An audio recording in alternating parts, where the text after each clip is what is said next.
Bismillahirrahmanirrahim. Assalamualaikum warahmatullahi wabarakatuh. Balik lagi kita di channel Sumber Dakwah Official. Nah, kali ini kita akan melihat Bung Noel dan Bung Sylvester membungkam para politikus busuk. Pokoknya di sini ketahuan secara gamblang bahwa mereka tidak senang Pak Jokowi soft landing di akhir masa jabatan beliau. Oke, tanpa berlama-lama langsung saja kita melihat videonya. Bismillahirrahmanirrahim. Let's go.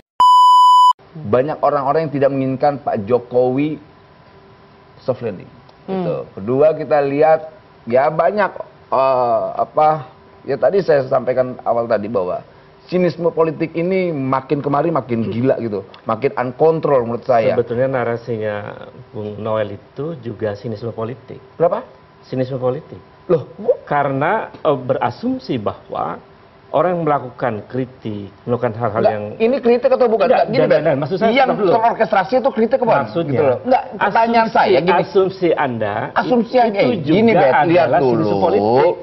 Yang mana? Loh, saya tahu kok kita tahu. Iya, karena siapa yang mengorkestrasi ini? Nah, gue tidak bilang bahwa lu melakukan sinisme, tidak. Itu hak Obidillah sebagai orang yang melaporkan dan orang yang punya daya kritis, dan itu kita hargain. Lalu itu ada orang-orang yang coba mengorkestrasi ini seakan-akan Mas Kaisang sudah menyewa, kemudian Mas Kaisang melakukan gratifikasi. Loh, proses hukumnya belum terbukti. Gitu, jangan bilang ambil kesimpulan dong. Begini, gitu, Bang.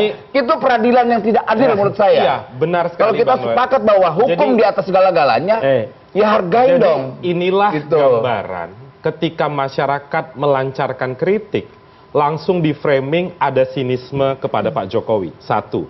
Kemudian yang kedua ada orkestrasi. Itu template yang kita sudah kenyang dengan itu, Bang Noel. Poin kedua, kenapa sinisme itu muncul? Kenapa diskusi ini sampai ratusan ribu tweet di media sosial X? Karena dua hal. Satu, Kaisangnya ngumpet, tidak mau memberikan klarifikasi kepada KPK. Ambil kesimpulan, Mas Kaisang ngumpet dari pertanyaannya, mana? Bang. Oke, pertanyaan. Ini salah lagi Mas kan? Mas Kaisang nggak ngumpet, kemarin ada di PSI. Ya, betul. Jadi gini, Betul. saya pastikan ya kan nantinya nih ya, sebagai seorang ketua partai, pastinya beliau akan datang Ke KPK menjelaskan. berarti sekarang sudah mulai Bang Sylvester mendorong agar Kaisang datang ke KPK itu kan? Iya, kan di forum ini kan saya mau mengatakan, di forum ini ya kan, tapi itu kan tergantung dari beliau sendiri. Ya Jadi kan? jangan salahkan masyarakat ketika Nggak ada ada kata yang menyalahkan. Sebentar Bang, ketika ada kata-kata tergantung Mas Kaisang. Kalau kata-kata tergantung kan berarti bisa datang, bisa tidak. Ketika tidak datang, masyarakat pasti berprasangka, Bang Kurnia, baik prasangka buruk atau baik, Bang karena Kurnia, tidak ada kejelasan. Tidak ada pemaksaan untuk beliau datang. Itu kita clear dulu di situ. Iya. Bentar ya. Tapi demi kebaikan, apalagi beliau ini seorang ketua partai, walaupun beliau ini bukan penyelenggara negara, ya kan? Menurut saya beliau datang gitu loh. Itulah Bang, makanya ketika berhari-hari. Tapi kita harus ketahui bahwa tidak ada pemaksaan. Ketika gitu. berhari-hari ini tidak ada klarifikasi. Kenapa tadi saya katakan ngumpet? Karena datang ke Indonesia, ke kantor PSI dan dikonfirmasi oleh Sekjen PSI kala itu, dia tidak datang ke KPK. Ya kan kemarin menunggu surat pemanggilan, ya kan? Kan kemarin itu kan KPK mengatakan itu tadi Bang Sylvester, kita balik lagi beberapa menit ke belakang, tonton lagi apa ucapan Wakil Ketua KPK. Silahkan Tanpa datang ada panggilan, silahkan datang. Apakah Mas Kaisang tidak paham soal itu? Gini, Kan itu pertanyaannya. Biarkan waktu nanti yang menjawab. Yang pasti saya yakin sekali, Mas Kaisang ketua umum partai. Kedua, beliau ya kita lihat laki-laki, dia punya gentleman. Saya yakin dia datang. Tak usah didesak-desak lah. Gitu. Iya, jadi ketika belum ada datang, orkestrasi soal dia ngumpet, aduh. ketika belum datang Bang dan dikritik oleh masyarakat, jangan di framing sinisme Jokowi. Jangan di framing ini diorkestrasi. Kurnia, kita ini tahu Kurnia, gitu loh. Kami pun tahu template Tahu itu, apa? Bang. Tahu yang orkestrasi. Kami pun tahu soal template itu. Dari 2019 setiap dikritik pemerintah, ini orkestrasi, tidak suka dengan Pak Jokowi, ingin melengsarkan Pak Jokowi. Kita udah kenyang dengan soal itu, Bang. Masalahnya tidak ada upaya penyelesaian. Apa penyelesaiannya soal Kaisang ini? Sampai detik ini. Loh, kalian tuntutannya apa? Datang, nanti datang. Kapan?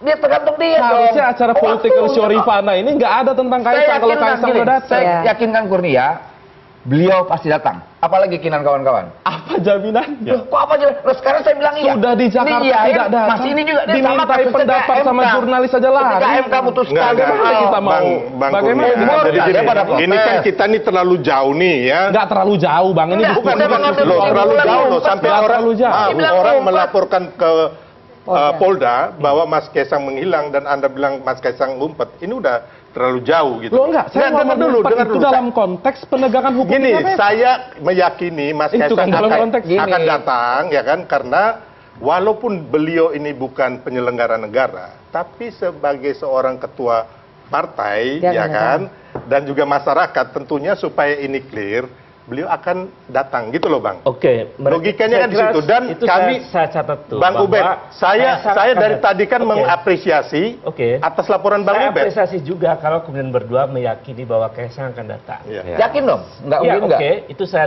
catat itu. Yang kedua, persoalan sebetulnya tidak hanya sekedar datang. Kita juga meminta KPK menjalankan perintah undang-undang.